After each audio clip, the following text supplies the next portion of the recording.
Hi, I'm Mark the Shark for Kingscoop.com. I'm here with Leo Beas, another lead reporter.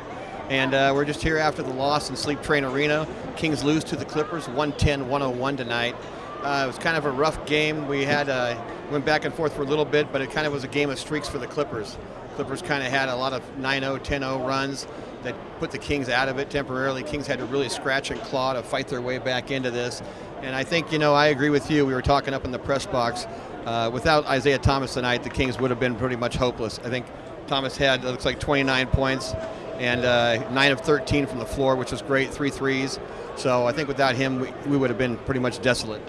Absolutely. Isaiah Thomas came into the game off the bench. He gave the team a spark, and he gave the team what they needed. I think that, look at Cousins' line, 24 points, 10 boards. He did what you expected to. But I really think, asking some of the guys in the locker room, heads were pretty much hanging down tonight. It was a very quiet locker room, a lot of short responses to the questions. And you can understand that coming off that big home opener win. I think the team expected to play a little bit better. The packed house tonight, crowd was really loud, got into it several times. But Clippers really did a great job of trying to keep the crowd out of it. And I really think you got to look at it's the way the Clippers play. I mean, Chris Paul, as great as he is, he really goads players into making plays, getting into little feuds and spats with him. And Griffin does the same thing. And the Clippers are very good at antagonizing and goading the other team and the other players, especially guys like Isaiah and DeMarcus, who pretty much wear their emotions on their sleeves, getting them to respond to what they're doing. And of course, just like in the NFL, it's always the second guy that gets caught. Exactly, and Chris Paul did finish with 26 points and 10 assists. Very good game from the all-star point guard. Jamal Crawford came off the bench, and he gave the team a huge lift as well. DeAndre Jordan, me and Mark were talking about, he should have been fouled out. They should have given the ball to DeMarcus Cousins down the stretch and attempting to try to get him fouled out.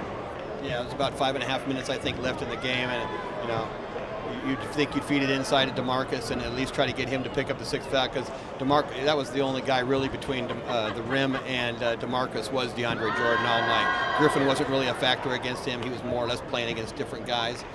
And the big question was today, why didn't Greivis Vasquez come into the game?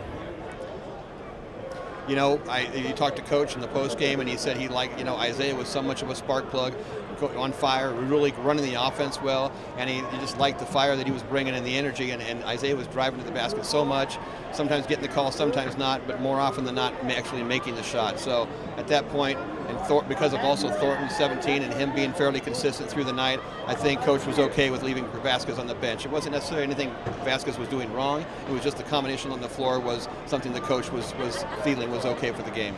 Do you think Vasquez would have replaced Ben McLemore? It seems like Coach gave, like I asked Coach that after the game too, and he kind of struggled with bringing Vasquez and McLemore in because neither one really were consistent to what he was expecting. So I think it kind of, by default of that, it ended up being Thornton and Isaiah, and the two of them really put up a lot of points. So in Coach's eyes, I think it worked for him. Of course, on a better day and in a better given situation, you'd like to see a little bit more out of McLemore and Greivis, but today it didn't happen, and the Kings were able to hang tough, but in the end, it was the Clippers really just overpowering the Kings at the very end of the game. That's right, guys. It was a very, very tough loss tonight, but the bright side is it's only one game. That's it for today. That was a recap for today. It's a bit sad, but it's the NBA, guys. With all your latest Kings news, I'm Leo Beas. I'm Mark the Shark.